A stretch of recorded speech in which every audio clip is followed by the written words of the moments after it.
Hello, it's Katie from Kimberbell, and I am here to teach you the reverse applique techniques used in our April Mini Quilt.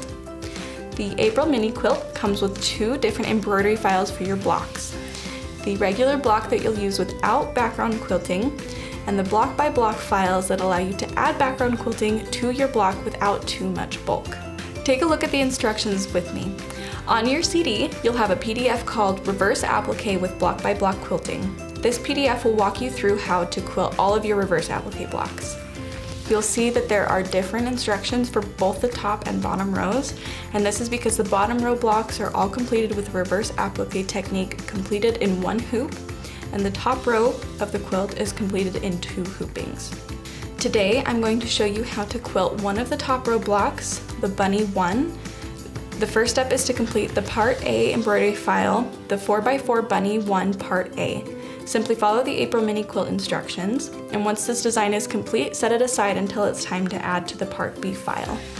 Next, you'll stitch Part B file with the background quilting. Start by loading your quilting file. In this example, that is going to be the 4x4 loops 3 horizontal. Load the file from the block by block files folder over top of the quilting and make sure that they are centered over each other. So we're going to load the quilting file. We're going to go here to our USB, load the quilting file, set, and then we're going to add, go back to our USB, go to April, and then we're going to use the specially digitized block by block files. This is for our quilting, and our Bunny 1 file here.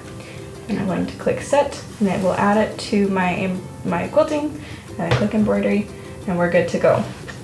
So now you're going to stitch the batting placement line from the specially digitized block embroidery file. You'll see in the instructions that the machine steps are designated with different colors. Blue indicates when your machine groups all the embroidery file steps together as one file, like they have here on this machine, and red indicates when your machine keeps each file separate.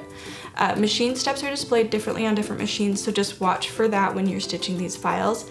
And next, we're going to stitch this, and then we're going to place the Kimberbell batting, covering that placement line, and then we're going to stitch the batting and egg tack down lines, which is either machine step 7 or machine step 2, depending on how your machine separates those two steps.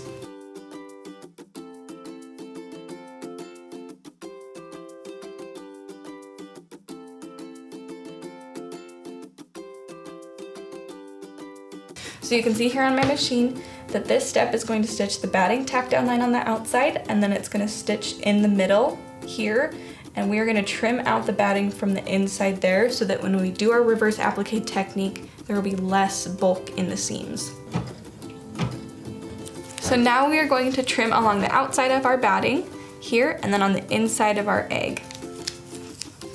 And then to trim on the inside, I like to take a seam ripper and just make sure that I catch my batting there, and then I'll make a little cut, and then it'll make it easier for my scissors to get in without cutting the stabilizer underneath. I'm going to take my Kimberbell snips.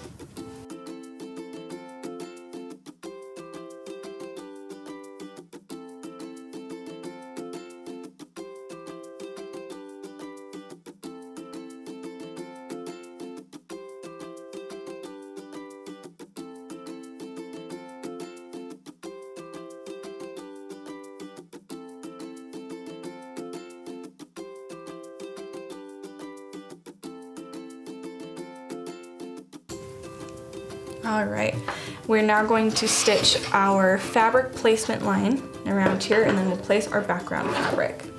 Now we've stitched our fabric placement line. I'm going to place the fabric directly over top of the fabric, and we will tape in place. And our next step will be either machine step 9. Alright, so now we've stitched that placement line. Don't trim the fabric yet. We are going to go back a few machine steps and stitch the quilting. So we're going to go back to machine step 5. Machine step 5 will be for both of whether they combine the steps or they are separate. So it's machine step 5, you can see here, there's my quilting. We'll go ahead and let that do its magic.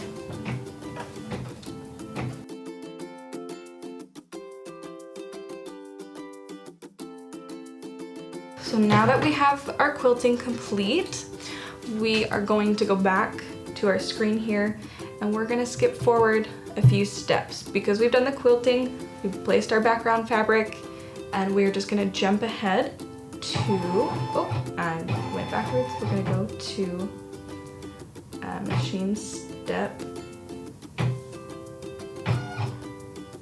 All right, machine step 10.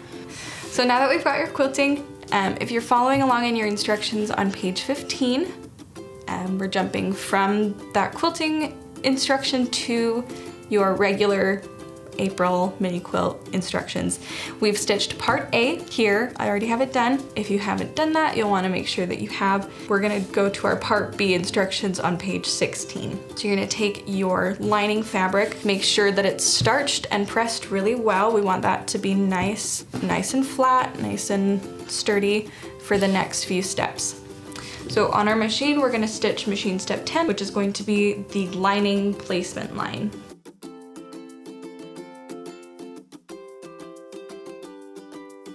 Okay, we're gonna take your lining fabric and we're gonna place it right side down over top of that placement line we've just stitched.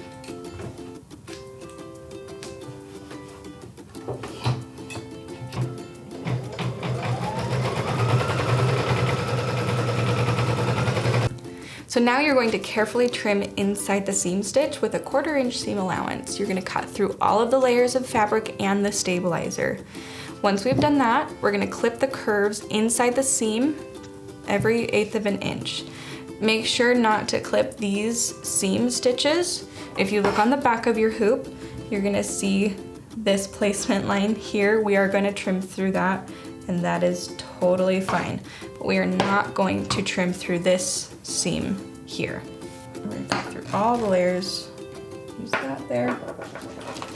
I'm gonna use these scissors because I want a really precise seam there.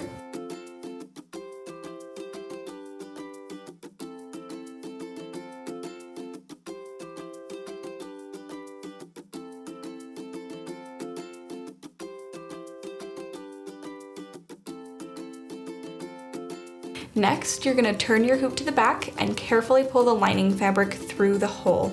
We're going to iron on the back of the hoop, and so you'll need to prepare an ironing station. You're gonna either use a folded hand towel like I have here, or if you have a mini ironing board or a mini wool ironing mat, something like that that will fit inside of your hoop, that will work great.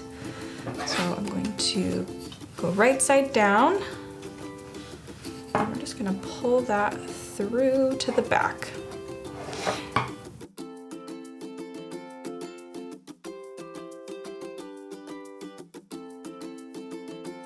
Now this part just takes a little bit of playing with it. We're gonna keep pulling, we're gonna pull it taut, we're gonna iron, we're gonna just finger press. You can use starch or water or a starch pen if you have one to help it sit a little bit flatter, a little bit easier. I'm just gonna finger press here and then I'll get my iron in. You can see that towel keeps my hoop pretty flat there. And then that's what I'm gonna use to iron. So make sure it's a towel you can iron on.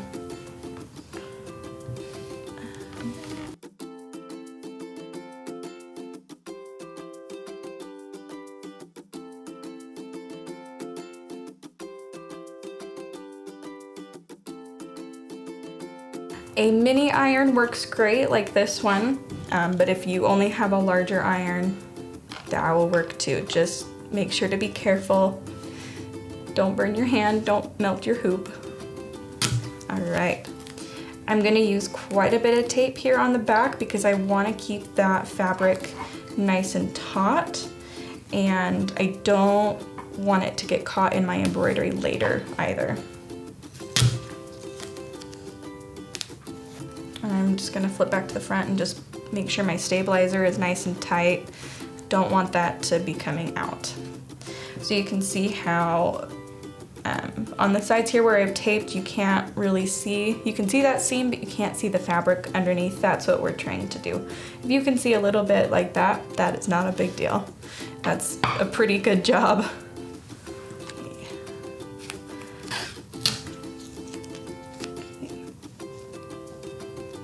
All right, so I've got it all taped.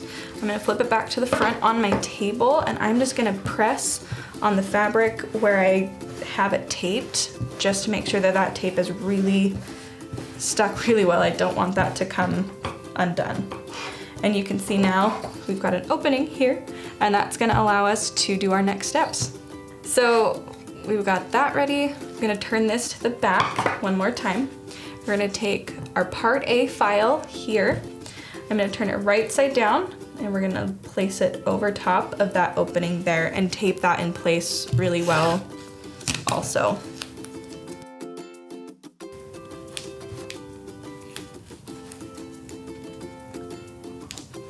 We'll do the same thing. I'll bring it to the front and just press those really well so that I know that tape is secure.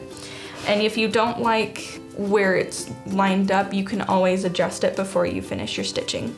And now we are gonna take this back to the embroidery machine, and it's gonna stitch our last tack down line here, holding that part A file in place.